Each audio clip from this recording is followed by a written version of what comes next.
সাধারণ শিক্ষার্থীরা আন্দোলন করবে। জাতীয় সংসদের সংরক্ষিত নারী আসনে বাংলাদেশ জাতীয়তাবাদী দল বিএনপির মনোনয়ন ফরম সংগ্রহ করেছেন জাহাঙ্গীরনগরের ফারজানা সিথি।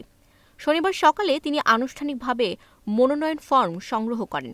পরে তিনি জানান, বিষয়টি নিয়ে তিনি পরে বিস্তারিত ব্রিফ করবেন এবং নড়াইল ২ আসন থেকে ফরম সংগ্রহ করেছেন বলেও উল্লেখ করেন। তিনি চূড়ান্ত মনোনয়ন পাওয়ার বিষয়ে আশাবাদ ব্যক্ত করেন। আমি ইন্টারভিউটা দেই, আরো ৫ জন আমার উপরে রিট্রি মনোক্ষুণ্ণ। আমি একবারে সবাইকে একটা মিনিট আপনার অনেক নাই আসলে। আচ্ছা আপনার আসনটা বলুন, আসনটা বলুন, কোন আসন? নড়াইল ২ আসন। নড়াইল ২ কতটুকু আশাবাদী? আমি আশাবাদী। আগে শুক্রবার রাজধানীর নয়াপল্টনে বিএনপির কেন্দ্রীয় কার্যালয়ে দলটির মনোনয়ন বিক্রি কার্যক্রম উদ্বোধন করেন বিএনপির সিনিয়র যুগ্ম মহাসচিব রুহুল কবির রিজভী।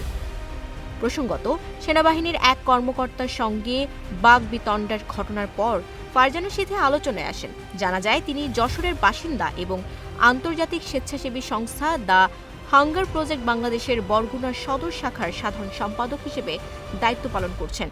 পাশাপাশি তিনি government college of applied human সায়েন্সের 2019-20 সেশনের শিক্ষার্থী। Desk report, news flash 71।